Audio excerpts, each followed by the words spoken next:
What's up? Another episode of MPTV. This time we're back with a man that goes all the way back to my early marketing days. Indeed. I've got Steve Cain. And Steve, I would normally introduce the company, but you're semi-retired, helping and running B&I in the region. So I'll let you tell me, the audience, who you are, what you do. Okay, great. Yes, I'm Steve Cain. I come from a background of a business, a privately owned business. My father started All Vacuum Center years and years ago. Almost 45 years ago he started it, and I came in 1 year later.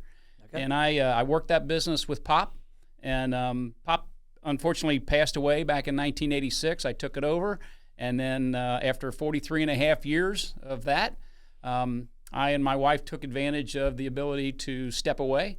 So I had the good fortune to sell that business. And so after over 4 decades, of that, being in a sole proprietorship type business, here I am, and now I'm in B&I as a director consultant, still carrying on those duties. I love it. I absolutely love working with people and networking because of everything that B&I taught me. I get to pass it on. It's my way of paying back.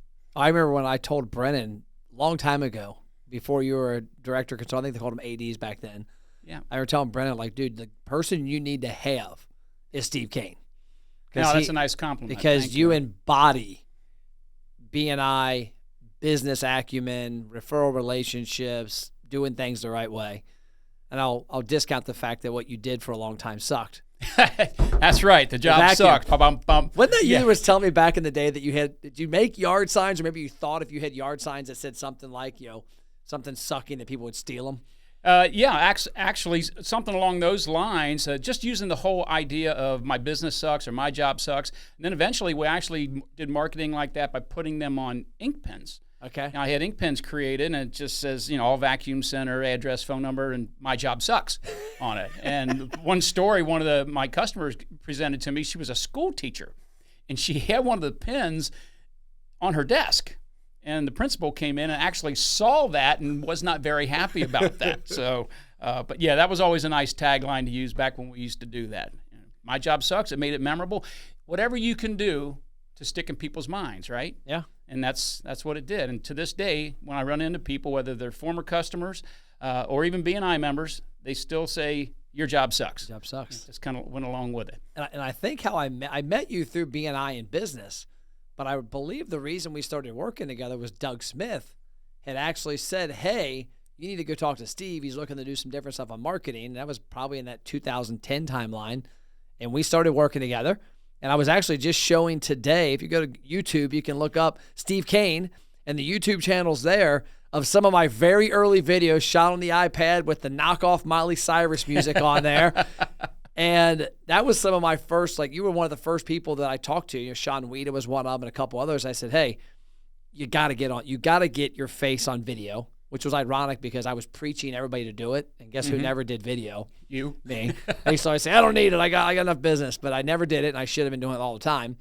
But you took that and ran with it and just crushed it. What made you listen to me back then before anybody was doing video? Well, having been in the business for quite a while, and I still say it to this day, I could write a book on how not to market your business or how to waste money marketing your business. And actually, the first time that I think our paths crossed, it was B&I related. We had a big function downtown Cincinnati. It was the Business Courier, and the Chamber of Commerce and B&I all together. And you had a booth set up. So you were over there marketing, and I dropped my card in there. You called me one day and you said, I'm not really sure what I'm supposed to be calling you for, so let's get together. And that's where our relationship started.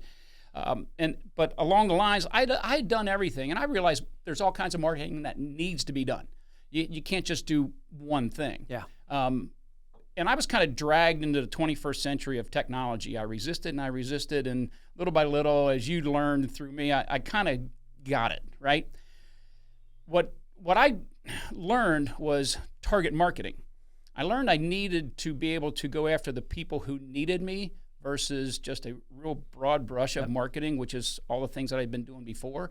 And I had some success, but there's a lot of money wasted there, right? And so as we talked and you started talking about doing the videos and gearing them towards the actual folks who, in this case, again, if you see the videos online, as we were just talking, they're targeted to the people who have the product and they needed our service or our knowledge, whatever that might be.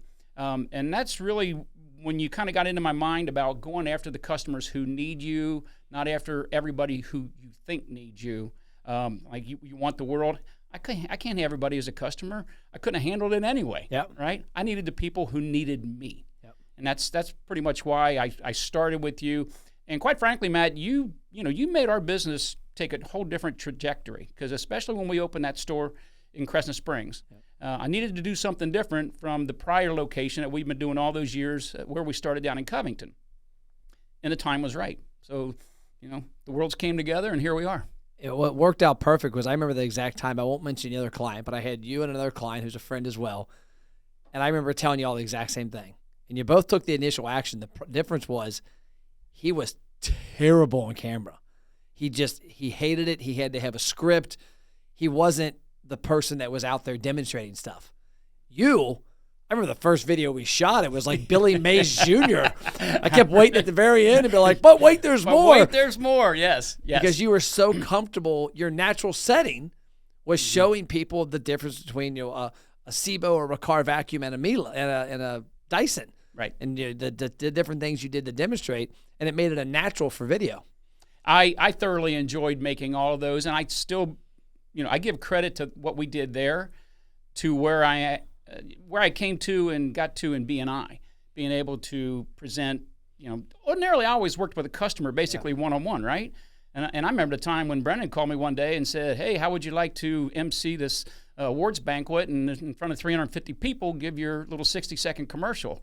And I said, sure, why not? If I'm doing it in front of 30 a week, why not 350? A lot of what we did on the filming of our videos, of our commercials, helped me down the road just become a better speaker, if you will. But just having the background that I had over all of those years and feeling comfortable, I'll steal the phrase that a buddy of mine used. You know this fellow B&I, but he says, I never met a mic I didn't like. So when I have the opportunity, here I am. There you go. It's a great thing to do. And my dad, this past Tuesday, the homework, because he trains 9 of the people for my team. I guess I'm the 10th, so 10 of us. And his homework was, by this afternoon, everyone he needs to have a video online. And like half the room looked at him. Sierra, our sales assistant / sales extraordinaire helper, does everything. She's a beast. You could see her face go like, what the hell did he just say? And he actually went in and sat in her office, closed the door, and said, okay, let's do your video. One take. She's like, what? He's like, pull your phone out, do your video. And one of the reasons is I see a lot of times people are very poor at going somewhere and explaining what they do. And the easy way to get better at it is to do it more often. Well, the easiest way to talk to people is your damn phone. It's free to hold your phone up and be on Instagram, Facebook, TikTok, Snapchat, LinkedIn, whatever you want to be on. And if you do that hundreds of times, by the time you get to a point where you're in front of people, it's a hell of a lot easier. That makes total sense. And imagine now, after coming out of the last 2 years of all the, all the forums that we were using to just pass time and whatever it was, just to have fun online. So hopefully a lot of people did get used to that, and now they're more comfortable, even when they're in a live setting, to do any type of talking. And again, the other part is knowing what you're doing, knowing your product. It's really, really easy to talk to people, whether it's to a camera or in person, when you know your product, when you know what it is from your heart versus trying to recite a script. When you recite a script, then you don't feel it, you don't own it. But when you know it, that's you coming out, and that's the way I think I was always able to get into those commercials the way we did. We had a lot of fun filming those. Oh yeah, we had a blast. Sometimes we'd film 6, 7 a day. Yeah. We had a lot of fun with that. I used to have a blast. I remember I was talking to Chris, who was here earlier, our I guess you call him our interim CFO, the smart guy with numbers, and we were talking about it. And I said, what's wild is a lot of these videos came on accident, because one day I was talking to Steve, and we were looking at customer lists and the top customers, and there were these common problems. This on this Dyson always broke, or this clutch noise. And I remember, because I had the conversation with a client of ours named Evan at Evans Auto Care, and he had told me, like, hey, let's start marketing to Porsche owners for this specific problem. Right. Every Porsche has it, and when it gets out of warranty, it ain't cheap. You don't want to go to the dealer, come here. And I remember you saying, well, we got those same things here. This Dyson ball does this clutch does this item, like the one was called the Slim or something, does this. Good memory. And we started making well, I just looked at the video, so I cheated. Take the credit when you get it. And so when we did those videos, they blew up. They did. Because people were, back then YouTube was like the number 3 or 4 search engine. Now it's number 1. But they were on there specifically looking for that. And oh my gosh, here's a guy talking about it. It was luck of the draw that we did it. And you happened to be a hell of a presenter on it. And next thing you know, your phone's ringing off the hook and you were selling vacuums over the phone. That's exactly right. And because those folks were calling me from all around the country because of the access to the YouTube videos, right?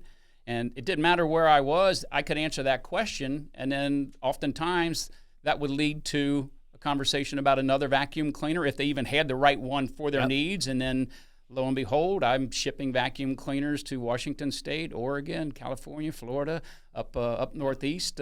Just little old Steve and his vacuum cleaner store. I remember the first time you sold one. It was like, I think it was Oregon. Called me like, you're not going to believe this shit. This dude just bought a vacuum from like the West Coast. I've seen the YouTube video and called up. We had a conversation. And it was wild because what I love about you is you listened and took action, because I talked to a lot of people in that same time in this area that are just now going, I should probably do this thing on the internet. I should probably do, but you actually listened and took action. And that's a problem I think a lot of entrepreneurs, they have a hard time getting out of their way and being self-aware that I'm badass at this and this. That's exactly it. I'm not badass at this. Yeah. Do what you do well and do it very well, and then pay others to do what they do very well and pay them accordingly too. Yep. Right? Know your strengths. Understand that you might not be able to do everything as an entrepreneur, small business owner, whatever it is. And quite frankly, what we were doing with those commercials could apply to pretty much anybody's business. Yep. Just like you mentioned, Evans. It could have been anything, but it was all about taking the action of marketing ourselves as the people in the know that could take care of them no matter whatever that problem was. So whatever the business model looks like, there's a need for that type of marketing for them, I'm sure. Yep. But it's the old thing about, can a salesman sell? Yeah, he can sell sandwiches, he can sell cars, he can sell vacuum, whatever. If he can sell, he can sell. What's he going to be good at selling? You do the same thing in the marketing. Yep. Take whatever your product is and get it out there and let the people know that you're the one that they should be coming to see. And you did it. You always went where the consumers were. The home and garden shows, those were fun. You were live and in person. Hell, I remember the one year, I believe you had your hip replaced like the week before. My knee replaced. Yeah, and you're working working the home and garden show, and me and Ashley came up and helped. I don't know we were much help, but I remember thinking like, I'd be in bed like yelling and screaming, Missy, I can't move. That was a lot of fun to go over there and do a live transaction with customers. Home and garden show interactivity. Yep. Hey, you know what? It was 90% talking, which again, love to talk and converse with folks. Sometimes we were helping them, knowing full well we were never going to see them again. I'm answering their questions. They're going to go home and apply whatever information I could give them. But the whole idea was just to get a presence, let them remember us. Hopefully. Heck, we sold a lot right on the spot, and I remember carrying saw the cars. The videos and the demonstration that we had going on.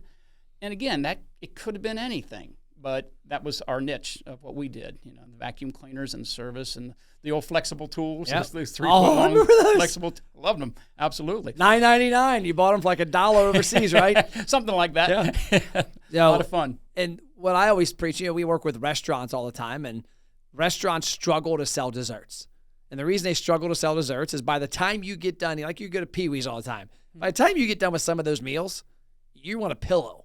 Yeah. And when they come out and say, you want dessert? No, I'm good. I'm full. Okay, bye. I'll get your check. What we try and teach them is you've got to get the dessert in their mouth, whether it's free or a sample. Because if they've never had how awesome, like La Rosa's. I don't know if you know this, La Rosa's has badass chocolate chip cookies.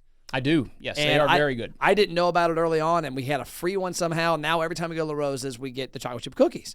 Well, the only reason we get them every time now is I've experienced how awesome they were. Mm-hmm. And so we tell a lot of restaurants is when that person says, oh, no, I'm full. Okay, well, great. How about we give you a free one your next visit? Do me a favor, scan this code, give us your information. You're going to get a free dessert your next visit. That way they come in predisposed. Okay, I'm getting a dessert for free. They eat it. Now the next 20 times they get it. The reason I bring that up was at the home and garden shows, what you did amazing.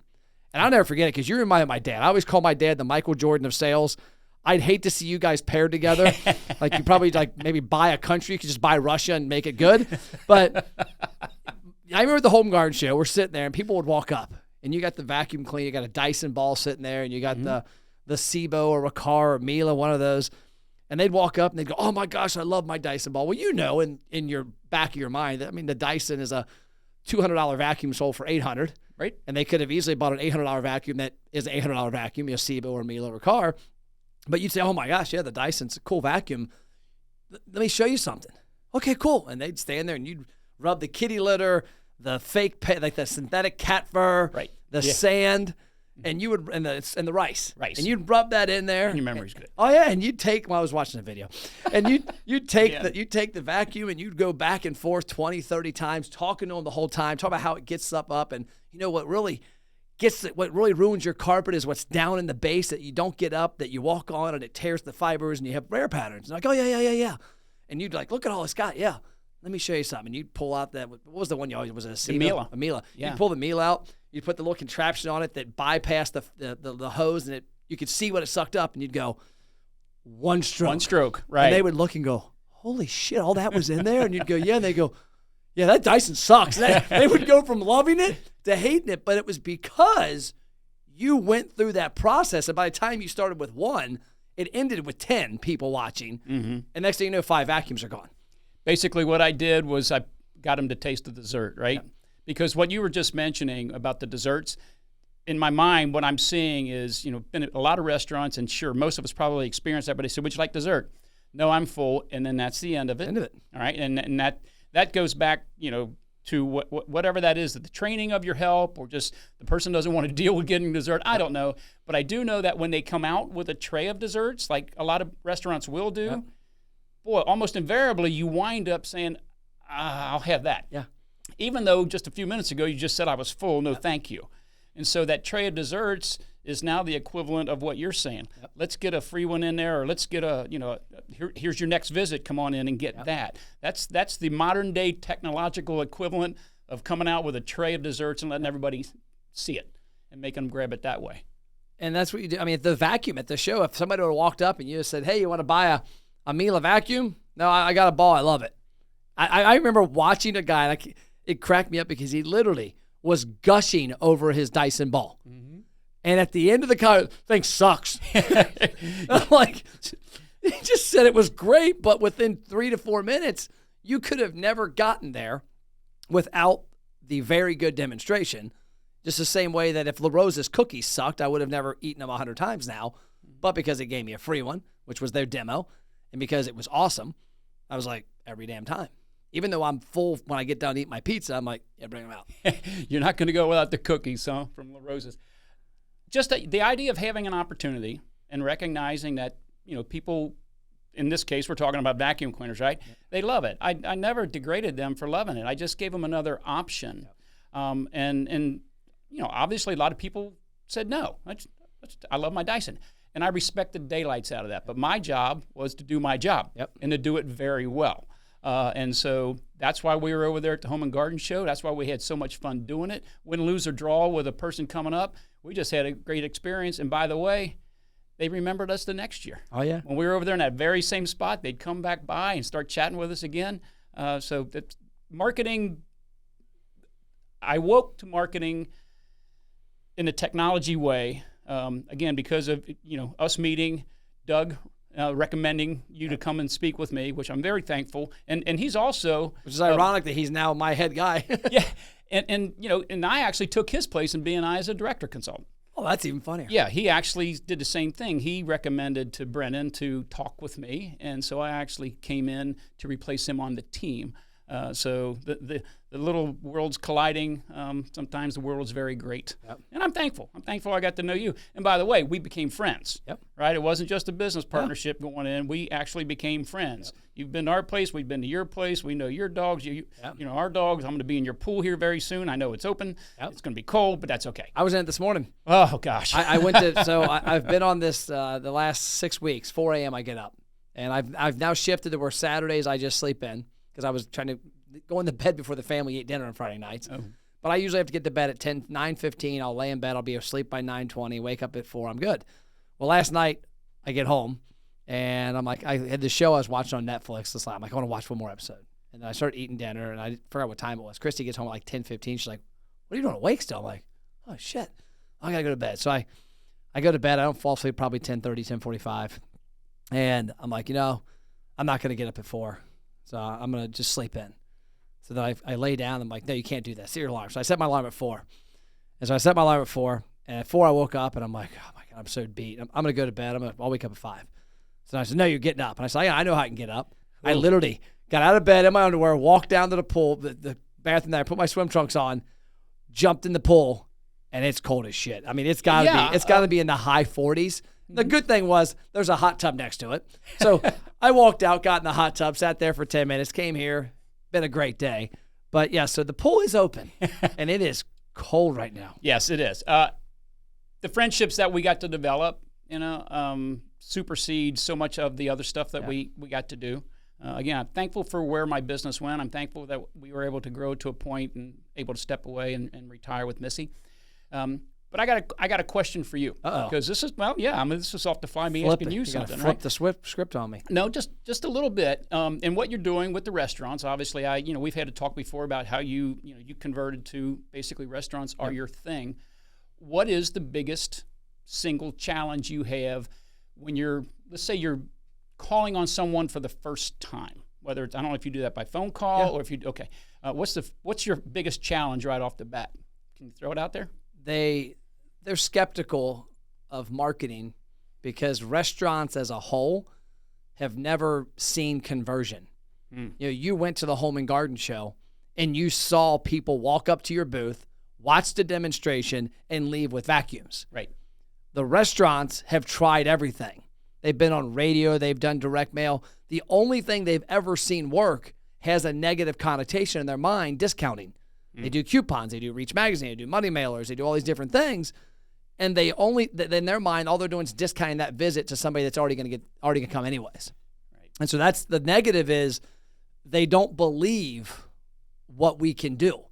Once they see it, they're blown away. Mm-hmm. And so that's the tough part is having a conversation to say, hey, we know that you're skeptical of all marketing.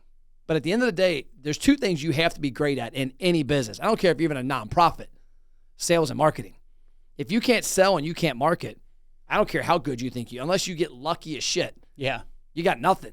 You have to be able to sell and market. So the example I use with my sales staff, I said, guys, I want you to pitch this. Close your eyes. You just bought a house. You had a realtor that helped buy the house. You got one that sold you the house. You got a banker that gave you their mortgage. You've got a title insurance company. You've got attorneys involved. You got your insurance company. You had your inspector. You got all these people that you paid money. But you never get to see the house. And so every couple weeks, you talk to Milt. Milt's like, oh, yeah, man, house is great. You talk to BJ David. Oh, yeah, we cleaned the windows. But you never get to see the house. At some point, you're going to give up. Like, okay, the house doesn't exist. Well, that's marketing with a lot of restaurants. They've tried so many things. They've never been able to see, I did this happened, and then this kept happening. I was down in Pigeon Forge 2 days ago. One of our clients, Bucky, has a company called Face Entertainment, and he has a 43,000 square foot downtown flavor town by Guy Fieri. Wow. And he's got that one there. He's got one in Branson, Missouri. He's got a handful of businesses. The one in Branson, Missouri, he let us test on. He's like, I want to do an experiment. I want you to market for it because we have no luck getting locals. We're a tourist destination. There's 4 months a year Branson is a ghost town. I want to get locals. The restaurant's open. We have great food. I mean, you got Guy from Diners, Drive-Ins, and Dives as the recipes and the brains behind that food part. It's great stuff. But we don't have any locals. But at the same time, we have to be able to market to these locals in a way that we don't do it when we're going to have tourists here because then it's a 2-hour wait. And we don't want to piss everybody off. But then also, how do we lock up tourists before they come into town? Because people come to Branson like they go to Gatlinburg from here annually. How do we find them? And then the third part is there any way to get their information when they're here so that maybe I can drive them to my other places? Because he has a go-kart track, he has the mountain coaster, he has the arcades. That if I can get them to come into the restaurant, get their name, phone number, and email, and I can get them to go to my other places. And so I'm like, well, and he actually had bought my book. He saw a podcast, went on Amazon, bought my book, got it, read it, called me. I want to hear about the strategy, and we put it in place. Well, flash forward, this past Wednesday was 6 weeks live. We're running 3 ad campaigns. One of them is people that live in the area, So we run a campaign, a contest. And the contest gets people to get engaged. When they engage in Messenger, we ask them a question. Answer the question below that best fits you. I live locally near Branson. I'm visiting on vacation. I'm coming soon. And what we're doing is we're running ads for people that live in the region, people that are in the region now but don't live there. And then we're targeting 6 cities around him. Kind of like if you were here, I don't know the cities because that's Ashley's team. But like if we were in Gatlinburg, we would target Charlotte, Greensboro, Nashville, Knoxville, Cincinnati, Dayton, because those people go to Gatlinburg. And what happens is people are answering the question. So in 6 weeks, we've had 9,000 people start this process. The cost is like $5,000 in ads. So 9,000 people have given us their data, started it. 6,000 have given us all their data. It's driven like 700 visits already, $50,000 plus in sales right away. But also the cool part is we've now got like the one part of it, the people that are coming to town. There's been 12, because people aren't there yet. There's been 1,200 people tell us the date they're coming this summer. So now we have the ability to send them an email and a text 3-4 weeks out and go, Steve, you, Missy, and Cole are still coming to Branson? You are? Great. Click below to make a reservation at the restaurant, or to secure your free steak by buying a $200 gift card, or to get your ultimate package, the Branson Coaster, the Branson Arcade, and dinner at Guy's Flavor, what are they called? Guy's Branson, what is it called? Flavortown, my bad. Flavortown. And so now he's got this ability to lock it up. So when I met with him, really I tell you this whole story was when I met with him Wednesday. It was the first time we met in person. Done a lot of stuff online and on phone call. He's like, Matt, I have no problem marketing. I just want to know that it's working or not working. Because if it's not working, I can stop it. If it's working, I can throw more gas on the fire, more logs on the fire. Mm-hmm. And like when I was showing him his dashboard, we have his acquisition cost. I think it was like $5.61. So he's telling me, he's like, you're telling me every time I spend $5.61, I get an online impression, an engagement, customers' data, and a visit. Yeah, he's like, I'm just going to keep giving you $5.61. Right. How much more can I do? How many more can I give you? Yeah. And that's the reason, to get back to your root of your question, is why these restaurants, when we call them, we stop by in person and we call. And I've visited 1,000 restaurants in the last 2 years. I quit traveling a month ago on planes. Now I just kind of in the region. But that's the biggest problem, is they've never seen that.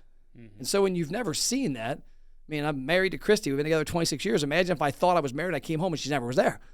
Oh, shit, am I really married? She might think that with much as I used to travel. But that's what happens with us, and that's one of the problems. The story you were just telling, basically you've got a mechanism in place, it sounds like, almost where the potential customers are telling you they want this place, right? Yeah. So I may have shared this with you, but this goes way, way back before my dad, before we had the retail store, he was a door-to-door salesman. Rainbow vacuum cleaners, right? And so he had a sales crew. Yep. I mean, he sold the first year on his own, then he realized, well, I can get a lot of people to sell these, and I'll just teach them how to sell, right? So he always did the boat show, the Carthage Fair, and he would always get a corner booth, which gave you much more traffic. He always got a double booth. And then he had a great big sailfish, a 7-foot 2-inch mounted sailfish that my mom actually caught in 1964 in Florida. But he had this big Florida vacation sign, a big sailfish. Then he had 5 premium gifts set up. He had a stereo playing, was always Herb Albert and Tijuana brass music, very low-key, soft music. He had a cookware, a sewing machine, pots and pans. I'm sorry, that was a cookware. The Rainbow vacuum cleaner. One other thing, I can't remember what it was at the time. And then he had his little coupons that the people filled out back then by pen, right? Yep. And my job as a worker, I couldn't even drive back then at that time. 15 years old? I just stood back and made sure the coupons were always up on the counter. Nobody manned the booth, so we didn't intimidate people. And the people would just wander, and they'd look around. They'd see all this stuff up there. And then he had 5 things. If you're the grand prize drawing, which of the 5 prizes would you like? Well, of course, after the show, they went through them all. And the people who checked Rainbow vacuum cleaner were the first sales calls made, right? He developed a way to get the people to tell him they needed a new vacuum cleaner. And that was marketing back in the 70s, the late 60s, early 70s. Getting people to tell you they would like to use your service, how can you not hit a home run with that? Yeah, and that's ironic because one of the conversations I was telling a guy a story the other day about this was I spoke at a conference a few years ago where it was a Facebook Messenger conference, and there was this guy from Greece there who is at the time like the number 2 or 3 guy in charge of Facebook under Zuckerberg. So he's a big wig. And I had told him, I said, question for you, because 3 people got to go up and talk to him. I was one of the speakers. I got to have a conversation with him. And they picked people that they knew the questions would be very good and very depth. There would be depth to them. They didn't want to waste this guy's time. Like, hey, what's a Facebook ad? Yeah. And I said, I got a question for you. I've got a chicken tender place up in Cincinnati, Tendertown, the David Zone. And I said, I got this tender place, 2 locations. We're running Facebook ads. We have 48% of the people who give us their data from this ad, I showed it to him, walk in the restaurant within a month. I'm like, direct mail's 2%. How the hell are we getting 40? Because this was early on with regards to when we started scaling this part of the company. And he's like, it's simple, Matt. Direct mail, they get a coupon they didn't ask for. Shows up in the mail. They may or may not look at it. They may rip it out. It may sit there. It's done. Because he already knew what we did, because he had kind of been briefed. What you're doing is you're targeting people in a certain area around the restaurant with an ad. They stop on the ad. They click the button to engage. They go to Messenger, and they tell you their visit frequency, their email, their phone number, and their birthday. Yes. They've just done 6, 7, 8 things to get the damn chicken tenders. And then on top of that, with how we have it set up, he's like, you guys have email, text, and Facebook and Instagram retargeting. So the minute they engage, the next 2 weeks when they're on their phone 10 times, they either have a Facebook ad, an Instagram ad, a text, or an email that's why half of them are coming in. Is that there's, like you said, they filled it out. They told you, I want the rainbow. Yeah. But when you call them and say, hey, good and bad news. Bad news is you didn't win the rainbow. Good news is we're having a huge sale on them after the home show. Exactly. And we want to talk to you about it. And that was kind of comical because I asked the question. I kind of knew the answer, but I wanted to ask it and maybe see if there's something I'm missing. But they're so engaged that they're not going to use it. And you have the right people. Nobody goes through that many steps without having a deep level of interest. You know, there's so much fun for me it was fun in business, pardon me, to have literally people walk in the store and say, thinking about getting a new vacuum cleaner. Yep. Well, what did I know at that point? Number one, I know they can go anywhere and get one. They've chosen not to. They can go online and get one. They've chosen not to. They walked into our front door, which means they want several things. They want knowledge. They want service. They want the right product for them, right? Yep. So just, again, in any other type of business, if you can market your business to the customers that want you, how can you not hit home runs that way? Yeah. I was lucky. I got to go with Doug up in, I think it was Mason area. Oh yeah, you did. To was it Fruitables? Yeah, Fruitables. Mike Treber's restaurant. Yeah, got to go in there the first time we went in and watched him shoot the video and all, and that was amazing. And then I got to see all the follow-ups, and all the filming, and I got to see them and the reactions. That was a lot of fun going up there, and plus the food was great too. Yeah, food was great. So last thing I don't know if you encourage this or not, but I've got a book I actually wrote, which I never published, called Create Your Own Radio Station. And the reason I never published it is because the publisher I deal with is like, Matt, traffic for books comes from a name recognized, an author, like if that was you, but you're not at that time, or search on Amazon. Well, nobody's going to Amazon to search for the title Create Your Own Radio Station because it doesn't make any sense to them. Okay. Well, the concept is actually the first chapter in 2 of my books. The concept is that as a small business, you have the ability to create your own audience size the same as a radio station. And I used you. You were the example I used in all my speeches. Remember at Hofbrauhaus, I would have those seminars? Yeah. It came up because I remember talking to you about the fact that where you're at in Crescent Springs, there's not people from Westchester for the most part. Some of them will, but the masses aren't driving down there. Right. And I used to use all the time in my seminars, I would draw a map. It was pretty bad of Kentucky, Ohio, and Indiana. And I would say, here's where Steve Cain's located. If Steve Cain were to buy a radio commercial on WGRR, he would reach, let's say, they 15,000 people every 15 minutes, where they go by average quarter hour. Well, of those 15,000, how many are within 5 to 10 miles of Steve? 5,000, if that. Maybe let's say probably 5,000. So we got 5,000. How many of them are listening to the commercial when it runs? Now we're down to 500. How many of those 500 are homeowners that are in the market for a vacuum? Now we're down to 50. And so you narrow that down, and you literally just spent money on a radio commercial to reach 20, 30, 40 people. And so I used to use that and say, now think about this, because this came up because I remember when I first did this with you, you downloaded your customer list from your point of sale, and you had a huge amount of emails from years and phone numbers. You've got your Facebook friend list. You've got your Facebook page. You've got LinkedIn. You've got all these places where you have customer data. And you harness it together. Now all of a sudden, Steve Cain's got 15,000 people cobbled together over here. That Steve Cain reaches more people with his own radio station on Facebook, Instagram, YouTube, LinkedIn, email, text than he would if he bought a radio commercial. And so I used to use that in all my seminars, and I've done many videos on it. The fact that create your own radio station is the fact that, especially today with Instagram, like I have a TikTok, right? I have 2 TikToks in the last 2 days. One's at 100, and what's it at right now? 126,000 views in 24 hours. No kidding. No shit. 126,000. Wow. Now, does that mean something's going to happen tomorrow? I don't know. But you know what? If you keep doing that, it adds up. I couldn't spend, it would cost me, $300 to $400 to get the attention of that. And that's free. I literally put a piece of content online. And so my concept of create your own radio station has always been, when you look at all of these mediums that are out there now that are free, because 20 years ago at All Vacuum, you didn't have Facebook. No. Texting wasn't really out there. Email was kind of there. Heck, I had a flip phone, remember? Yeah, you had a flip phone. You had a guy on the... Didn't you and your brother do the corner signs one time? You didn't know that. Him and his twin brother did the signs for Black Friday. You were out there holding the signs up? I just remembered that. That clicked in my head. I caught on to it earlier. Yeah. I'll be done. Black Friday, he would do the signs. Yeah. And they were my neighbors back then. Oh, for heaven's sakes. But so, 20 years ago, you didn't have all of the mediums this phone has.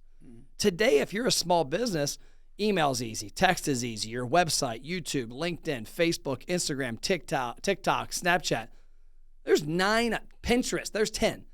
10 places that you could easily, on a monthly basis, get the attention of 200 to 300 people, which means a small business like Steve Cain's could have a larger reach in their community than they on their own for free than they would buying radio commercials from a station. That's where the whole create your own radio station idea came out. And it was all based on you. I would use you as the example on my map every time. Well, then we need to get that book out there so I can get my royalties. I'm not sure how that's going to work. Maybe we rename it. Well, you said you said you wanted to write a book so we could write it together. You make me want to go back into business. This is fun. This is really fun talking about all this, because that truly was, towards the end of my career, my favorite part of my business was dealing with Matt Plapp. Dealing with Matt Plapp. We're gonna put that one 2 or 3 levels down. But it was really about marketing the business and watching the people come in. Yep. That was fun. The work was always the work, no matter what. And I always enjoyed that. But getting it out there and then watching the people come in, that was the fun part for me. Because again, like you said, 20 years ago plus, double that, even 40 years ago as a young one, you didn't get to have that kind of an experience. Yep. Makes me want to get back into it. But my wife's out there, and I'm pretty sure she's going like this. Right hell now. no. No, we're both retired now. Yeah. you Cola and his with all one-horse Pickly Pete. We got Cash and Cracker Jack. Where did I get Pickly Pete from? Prickly Pete is from Seinfeld. That's what it was. Cash and Cracker Jack. Okay. Yeah. Well, cool. Well, I appreciate having you in today. Hey, I'm glad to be here. I really appreciate the opportunity. It was fun to kind of get back into this, and I just love watching what you've got going on here. I enjoy seeing you and your dad, because I know that your dad is the greatest salesman that you've ever seen. I know my dad was the greatest salesman that I've ever seen. I wish the two of those could sit down at the table and trade war stories. Oh my gosh! And then to see Doug come in and just all the progress that you're making here. It's great for me to sit back and watch this, and I'm glad to be a little part of it for a half an hour or so. Thank you. Hey, I love it. That's all we got for this episode of MPTV, taking it back to my early years when it was just Matt and Ashley. Now it's Matt, Ashley, and if you know our company website, there's cartoons, all of us, 40, 50 people. We'll see you next episode.